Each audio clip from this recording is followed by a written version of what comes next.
오늘 함께 나눌 말씀은 고린도전서 11장 11절에서 12절입니다. 그러나 주 안에는 남자 없이 여자만 있지 않고 여자 없이 남자만 있지 아니하니라. 이는 여자가 남자에게서 난 것 같이 남자도 여자로 말미암아 났음이라. 그리고 모든 것은 하나님에게서 났느니라. 아멘. 오늘 제목은 창조 질서라는 제목입니다. 먼저 이 3절에 보니까 머리에 대해서 말을 하고 있어요. 남자의 머리는 그리스도다. 그리고 여자의 머리는 남자다. 그리고 그리스도의 머리는 하나님이다. 이렇게 말을 하고 있어요. 이 남자의 머리가 그리스도고 여자의 머리가 남자다. 이 부분에 있어서 아마 이 여자분들이 기분이 나쁘실 수가 있어요. 아니, 왜 여자의 머리가 남자 이렇게 말을 할 수가 있는데, 창세기 2장 18절에 보면은 하나님이 아담을 위해, 그를 위해 돕는 배필을 지으리라 이런 구절이 나오죠. 거기서 이제 하와가 탄생을 하잖아요. 그렇기 때문에 이 남자를 돕기 위해 사실은 여자가 생겨난 것이 하나님의 의도입니다. 예, 원래 시작은 그랬어요. 근데 뒤에 이제 나오지만 사실은 동등한 관계죠. 근데 시작은 그랬다라는 거예요. 그렇기 때문에 성경에서는 그런 부분을 좀 중요하게 생각해요. 남자의 머리는 하나님의 영광을 뜻해요. 그리고 여자의 머리는 남자의 영광을 뜻한다라고 이제 성경에서 말을 계속하고 있는 거죠. 그렇기 때문에 남자의 머리가 그리스도고 여자의 머리는 남자다. 이 부분을 좀 오해를 하지 않았으면 좋겠다 생각이 들고요. 그러면서 4절에 보니까 남자로서 머리에 무엇을 쓰고 기도하지 말아라. 이런 구절이 나와요. 그리고 여자는 머리에 무엇을 쓰고 해라. 머리에 뭘 안 쓰고 하는 거는 부끄러운 거다. 이제 요런 이제 말씀이 있는데, 지금 이것을 지금까지 따르는 민족과 종교가 있어요. 그게 이슬람이죠. 예, 그래서 여자분들 보면은 히잡을 두르잖아요. 물론 이제 좀 자유로운 이슬람 국가에서는 히잡을 안 두르는 데도 있어요. 제가 이집트 갔을 때 히잡을 안 두르는 여성분들도 좀 있더라고요. 그래서 그렇게 이제 좀 허용하는 나라도 있고, 아주 극단적인 이슬람 국가에서는 절대 아직도 그런 부분들을 허용하지 않아요. 머리에 안 쓰고 이렇게 두르게 해서 밖에 못 나가게 해요. 그런 게 있는데, 지금 여기서 사실은 이제 그 당시에 유대인의 풍습에도 고대 중동 지역에 이런 부분이 있었다라는 거 우리는 좀 알고 있어야 되고요.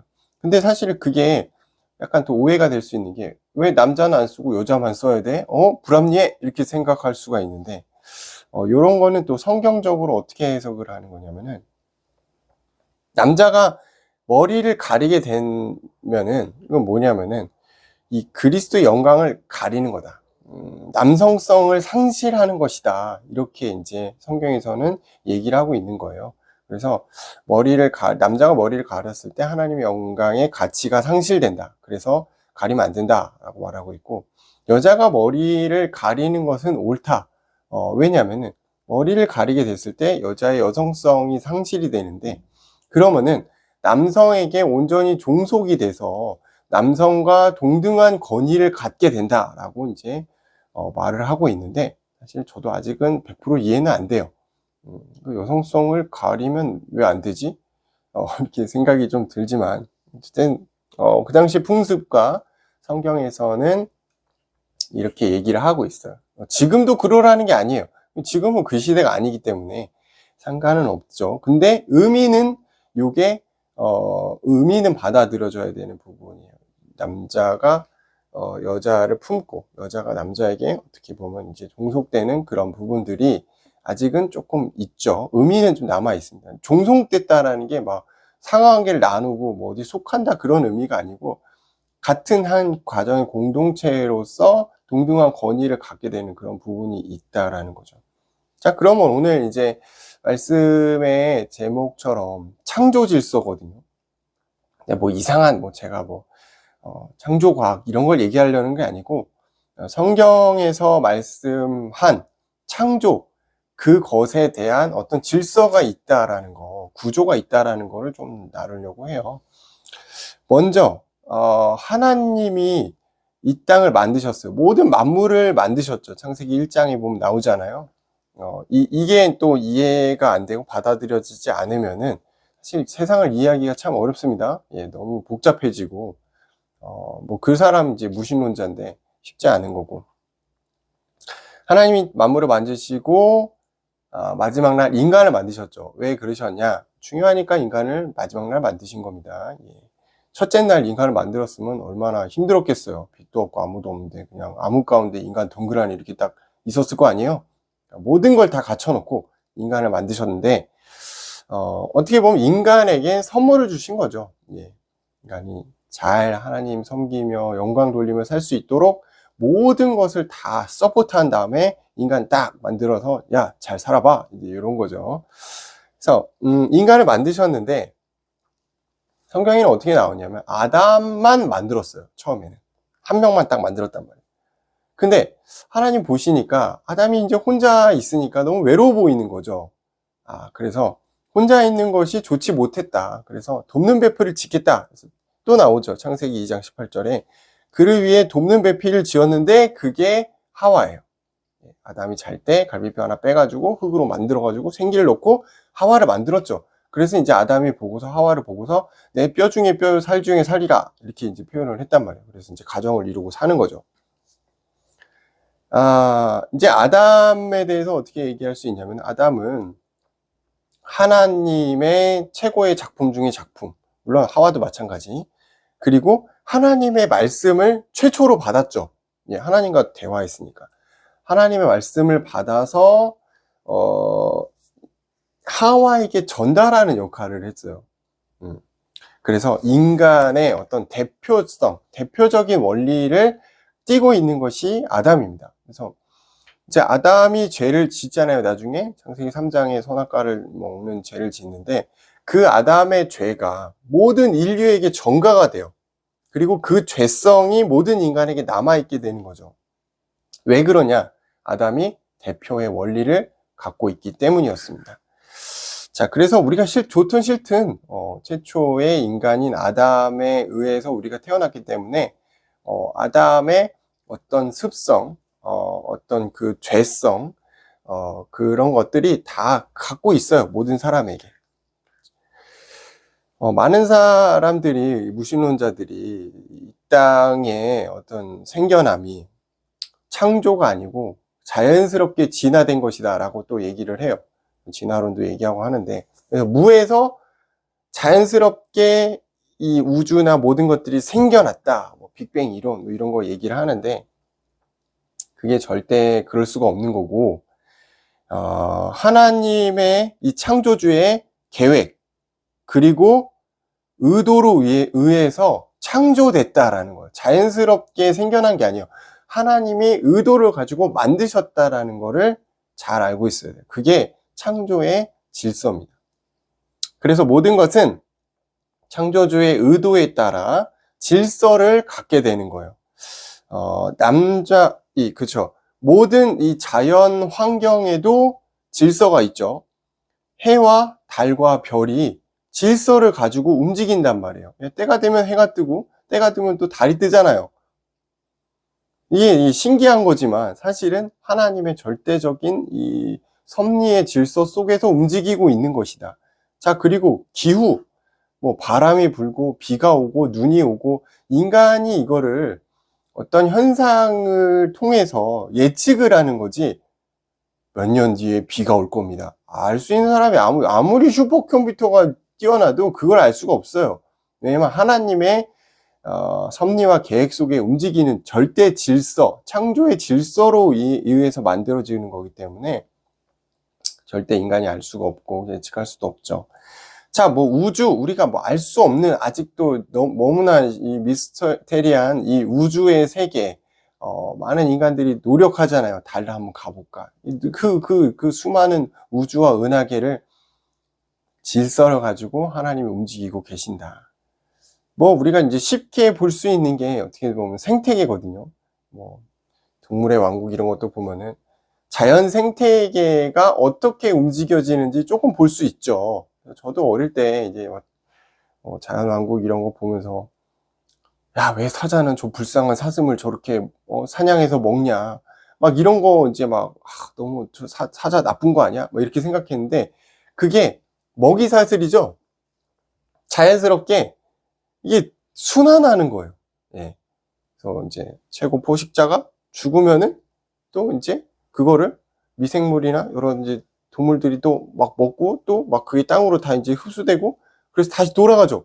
계속 순환하는 거예요. 이게 모든 자연 환경과 모든 생태계가 하나님의 창조 질서에 의해서 움직이고 있다라는 것이 중요한 내용인 거죠. 근데 인간도 그 창조의 질서 안에 있다라는 거예요. 인간이 아무리 뛰어나고 대단해도 스스로 막 움직이고 뭐 하는 것 같지만 철저하게 하나님의 창조의 질서 안에 있다라는 거. 그래서 남자의 머리는 그리스도고 여자의 머리는 남자다. 요 부분이 질서라는 거예요. 하나님의 창조의 질서라는 거예요. 그러니까 멋대로 인간이 멋대로 야, 너 남자 해, 나 여자 할게. 이렇게 할 수가 사실은 없는 거죠. 예. 그러니까 이게 동성애라는 부분이 성경적으로 옳지 않다라는 거를 여기서도 사실은 볼 수가 있어요. 그렇지만 그 부분에 막 우리가 돌을 던지고 그렇게 하면 안 되겠죠. 예, 그 부분은 은혜로 우리가 또 이렇게 포용해야 되고 또 치유받을 수 있도록 도와야 되고 어떻게 보면 그 자체를 또 인정해 줘야 되고 그런 부분들이 있어요. 그렇지만 성경적으로는 사실은 그건 아닌 게 맞죠. 예, 성경적으로는 하나님의 창조 질서가 있어요. 남자는 남자답게, 여자는 여자답게 그것에 맞게 이렇게 가는 거죠. 자, 이제 남자의 머리가 그리스도고 여자의 머리가 남자다 이러니까 어떤 이제 상하관계가 생기는 거잖아요. 마치 여자가 남자에게 종속적 관계로 이렇게 들어가는 뭔가 복종 계속해야 되는 그런 느낌이 드는데 거기에 대해서 성경은 이렇게 얘기하고 있어요. 고린도전서 11장 11절 오늘 본문의 말씀이죠. 주 안에는 남자 없이 여자만 있지 않고 여자 없이 남자만 있지 않다. 이게 무슨 말이죠? 남자와 여자가 서로 동등하다는 겁니다. 이렇게 생각하면 돼요. 아담은 물론 이제 하나님이 창조했지만 아담 이후에 태어나는 모든 인간은 어떻게 태어났죠? 어머니를 통해 태어났습니다. 어머니의 태 속에서 태어났어요. 저도 마찬가지고 어느 인간도 자기가 스스로 알에서 깨어난 박혁것에 이런 거 없단 말이에요. 모든 인간은 여자의 태를 통해서 태어나게 돼 있어요. 그게 인간이에요. 그러니까 여자 없이 내가 어떻게 태어났냐 이게 되는 거죠. 얼마나 소중해요 어머니가. 그래서 이제 많은 사람들이 아버지보다는 어머니를 더 좋아하고 더 친하고 그런 경향들이 조금씩 있죠. 왜냐하면은 거기에서 나왔기 때문에 그래요. 모성애가 더 강해요 부성애보다. 솔직히 인정합니다. 그건 어쩔 수가 없어요. 이게 하나님이 그렇게 만드셨기 때문에. 이게 중요한 건 뭐냐면 인간이 남자의 그 어떤 영향으로만 태어난 게 아니라는 거죠. 여자의 영향이 더 커요. 그리고 또 마찬가지로 여자의 영향만으로는 사람이 태어날 수가 없죠. 정자와 난자가 만나야 되잖아요. 정자만으로 난자만으로 인간이 태어날 수가 없어요. 그거는 절대 불가능한 일이기 때문에 그래서 남자와 여자는 서로 동등하고 상호 보완적인 관계라는 사실이에요. 절대 누가 누구에게 종속이 되고 누가 누구보다 더 높고 그런 거는 없어요. 12절 모든 것은 하나님에게서 났다. 그러니까 남자고 여자고 서로 굉장히 소중한 하나님의 걸작품이라는 거예요. 모두가 소중하고 중요한 거죠. 서로가 돕는 배필로서 창세기 2장 18절이죠. 사랑으로 맺어진 관계가 부부라는 거죠. 그러니까 얼마나 축복된 관계예요.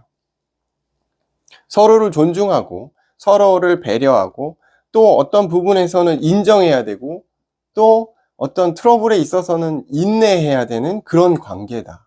그러니까 내가 내 어떤 성격대로만 내 생각대로만 해서는 또 안 되는 거예요.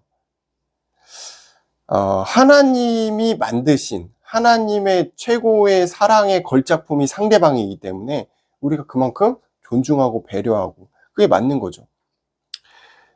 약간 한국은 가부장적인 그런 부분이 있잖아요. 그러다 보니까 또 남자들이 주도해서 어떤 경제 활동을 하고 그게 약간 목에 힘이 들어가는 그런 부분들이 있는데 그게 잘못된 거죠. 목에 힘이 들어가면 안 돼요. 서로 영역이 있는 겁니다. 또는 뭐 성경을 이렇게 남자가 여자의 머리다 이렇게 잘못 말했네. 남자가 이게 여자보다 위에 있다. 성경에서도 그렇게 인정했다. 요렇게 한 부분만 가지고 왜곡을 해가지고 여자를 이 아내를 자신의 어떤 부속품 정도로 생각하는 그렇게 아주 무식한 그런 생각을 하는 분들이 있는데 성경적으로 그거는 맞지 않다라는 겁니다. 하나님의 걸작품은 남자와 여자 같은 아주 소중한 관계고 서로의 역할에 따른 어떤 분배인 거죠. 요즘 맞벌이가 많으니까 뭐 그러면 상관이 없겠지만 뭐 남자분이건 여자분이건 어느 한 외벌이로 경제활동을 하는 경우라면은 뭐 그렇지 않은 상대방은 가정을 돌보는 그런 부분이 있겠죠. 아이들 더 케어하고 그런 서로의 역할의 분담이 있는 거지. 내가 돈 많이 벌어오니까 너 나한테 잘해야 돼. 이거는 잘못된 생각이라는 거죠. 많이 벌면 얼마나 버는지 모르겠지만 여자로서 어떤 아내로서의 역할도 굉장히 중요하고 힘들다라는 거죠.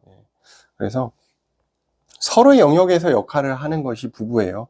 어느 한쪽이 희생을 하거나 어느 한쪽이 더 힘들고 피해를 보고 상처받았고 사실은 그거는 아닌 거죠.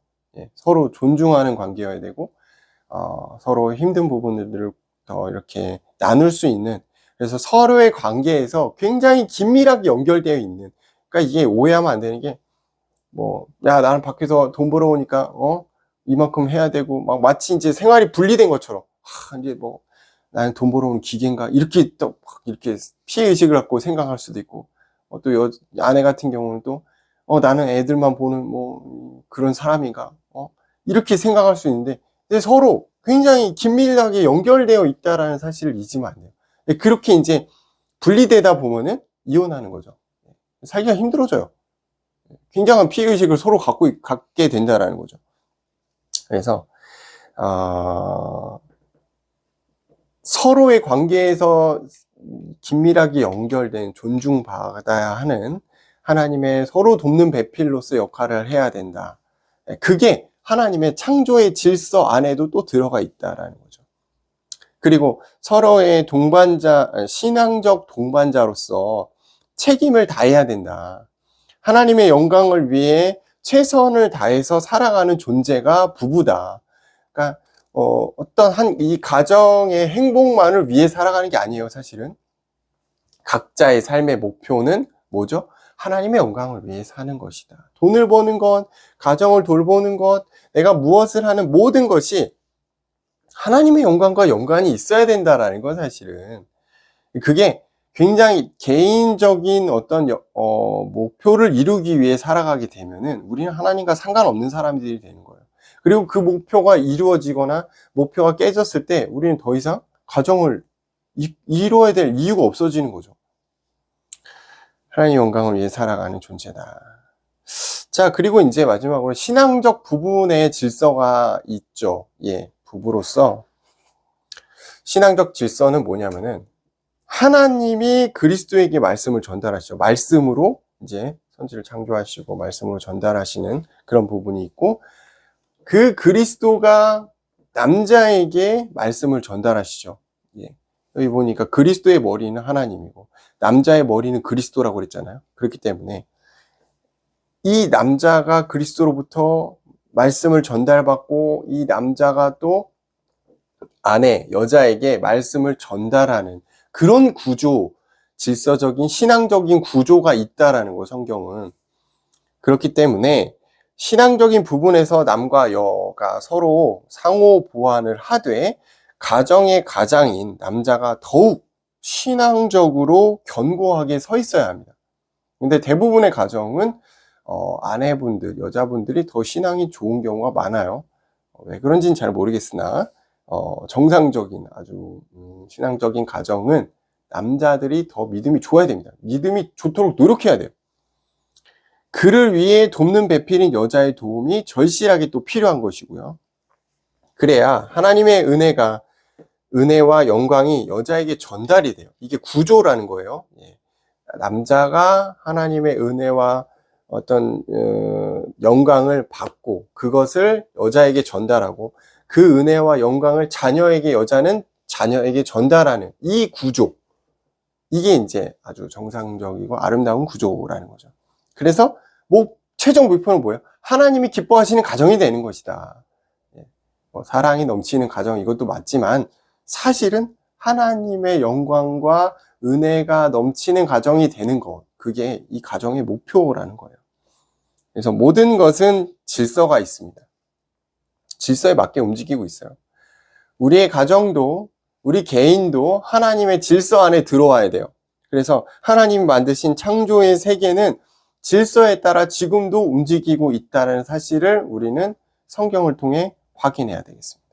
기도하겠습니다. 감사합니다. 하나님, 한 주간 하나님의 창조의 질서 안에서 우리가 움직이게 하시고 또 신앙적인 부분에 있어서 우리가 하나님의 것을 구하며 하나님의 은혜와 하나님의 영광을 나타내도록 인도하여 주옵소서.